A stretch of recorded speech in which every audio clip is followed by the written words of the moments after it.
अच्छी खबर नहीं है। मोहसिन नकवी साहब की जो एशियन क्रिकेट काउंसिल की चेयरमैनशिप है वो खतरे के अंदर आ चुकी हुई है, क्योंकि खबरें ऐसी आ रही हैं, रिपोर्ट्स के मुताबिक कहा जा रहा है कि नो कॉन्फिडेंस वोट करवाया जाएगा एसीसी के बोर्ड्स के दरमियान के अंदर। और अगर वोटिंग होगी, मोहसिन नकवी के हक के अंदर ज्यादा वोट आ गए तो इसका मतलब है कि यही चेयरमैन रहेंगे। और अगर जो वोट है वो कम आए इनके हक के अंदर और इनके जो ऑपोजिट लोग बीसीसीआई वाले हैं उनके हक में ज्यादा वोट आ गए, तो क्या होगा? तो फिर ये होगा कि मोहसिन नकवी की चेयरमैनशिप खत्म हो जाएगी। नो कॉन्फिडेंस वोट क्या चीज होती है मैं आपको बता देता हूँ इन सिंपल में। कुछ अरसा पहले, कुछ साल पहले पाकिस्तान के अंदर भी इमरान खान की गवर्नमेंट को हटाने के लिए एक दूसरे कहते हैं ना, नो कॉन्फिडेंस वोट करवाया गया था। कि ये होता है कि आपका एतमाद कितना है। अगर आपका एतमाद खत्म हो चुका है तो आप फिर वोट नहीं करते, अगर आपका एतमाद बरकरार होता है तो फिर आप वोट करते हैं। अब जितने भी एशियन क्रिकेट काउंसिल के अंदर बोर्ड्स के मेंबर्स हैं ना, वो सबके सब वोट करेंगे। और आपको एक चीज बताता चलो, पाकिस्तान के हक के अंदर कौन कौन से बोर्ड है? पाकिस्तान के हक के अंदर सिर्फ बांग्लादेश ही फिलहाल नजर आ रहा है। वो क्यों? क्योंकि श्रीलंका बीसीसीआई के साथ है, अफगानिस्तान कहने को पाकिस्तान के साथ है लेकिन वो बीसीसीआई के साथ खड़ा हुआ है, ओमान भी बीसीसीआई के साथ खड़ा हुआ है, यूएई का कंफर्म नहीं है। इसके अलावा हांगकांग हो गया, नेपाल हो गया, बहुत सारे और भी बोर्ड्स हैं। ये सब के सब फैसला करेंगे, ये रिपोर्ट्स बता रही हैं। तो क्या बनता है ये तो वक्त ही बताएगा, लेकिन ये सब कुछ क्यों हो रहा है? क्योंकि मोहसिन नकवी ने बीसीसीआई का जीना हराम किया हुआ है। मोहसिन नकवी जो है ना, बीसीसीआई की सोने नहीं रहे। पहली दफा मैंने अपनी जिंदगी के अंदर एक ऐसा बंदा देखा है जिसने बीसीसीआई को हिला के रख दिया हो। वरना बीसीसीआई जो मन में आता है वो करती है, लेकिन इनके आगे जिसको कहते हैं ना, वो मजबूर होकर उनको अपने फैसलों को चेंज करना पड़ता है। और आपको एक और चीज बताता चलूं, ये जो होना है ना चक्कर, ये आईसीसी की अगले महीने मीटिंग के अंदर भी आना है।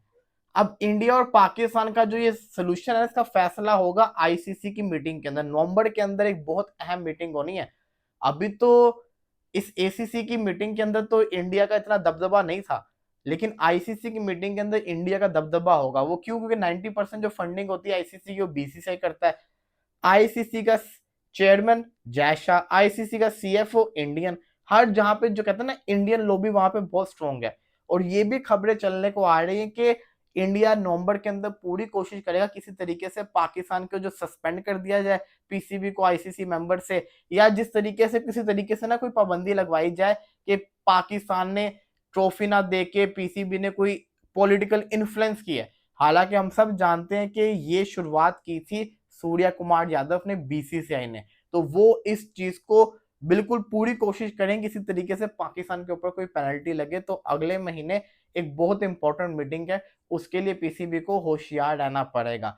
अब एक जो सवाल बड़ा तंग कर रहा है, आखिर क्यों पाकिस्तानी प्लेयर्स आईएल टी20 के अंदर इतना नहीं बिके? सिर्फ 3 खिलाड़ी सोल्ड हुए, वो भी डेजर्ट वाइपर्स ने लिए। मैं आपको बताता चलूं 2023 के अंदर भी डेजर्ट वाइपर ने 4 पाकिस्तानी लिए थे, शाहीन, आमिर, शादाब और आजम खान।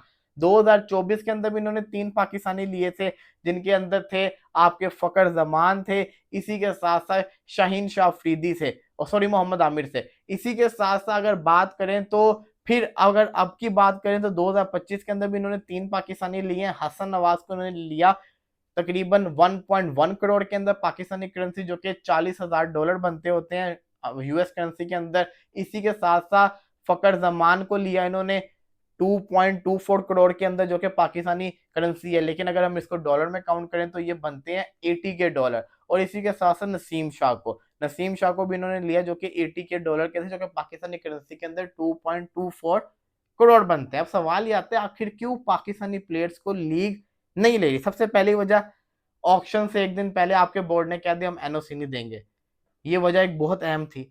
दूसरी ये वजह बीसीसीआई का इन्फ्लुएंस। आईएल टी20, साउथ अफ्रीका की लीग, Big Bash League, Indian Premier League, ये वो लीग है, सीपीएल की लीग, ये वो लीग है जहां पे इंडियन फ्रेंचाइज आईपीएल के जो ओनर है वो पहुंच चुके हुए हैं। अब मुंबई इंडियन एमिरेट्स होगी, दिल्ली की टीम होगी जो इसके अंदर मौजूद है, क्या कहते हैं आपके आईएल टी20 के अंदर, ये जितनी काफी सारी इंडियन टीम्स, इंडियन ओनर्स मौजूद हैं, तो वो नहीं ले रहे पाकिस्तानी प्लेयर्स को। डेजर्ट वाइपर एक वाहिद टीम है जो सिर्फ पाकिस्तानी प्लेयर्स को ही पिक करती होती है और एक अच्छी टीम बनाती होती है।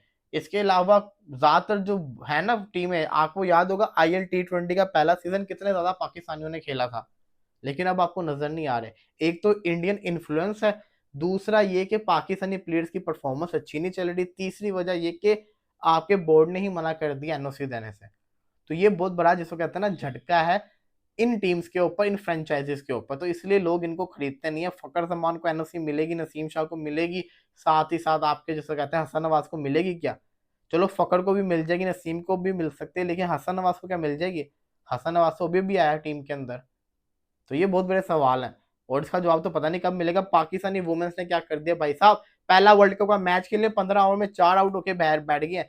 पाकिस्तान की फ्लैट विकेटों के ऊपर सेंचुरी पे सेंचुरी आ रही थी, लंका के अंदर गए तो वहां पे जैसे कहते हैं ना जीरो के ऊपर आउट हो रहे हैं। तो भाई खुदा का नाम ले, पाकिस्तानी वुमेन्स आज का मैच जीत जाए, बांग्लादेश से जीतोगे तो आगे इंडिया वाले मैच में कॉन्फ्रेंस में जाओगे। अगर बांग्लादेश से भी हार गए तो इंडिया से तो फिर हमने वैसे ही हार जाना है।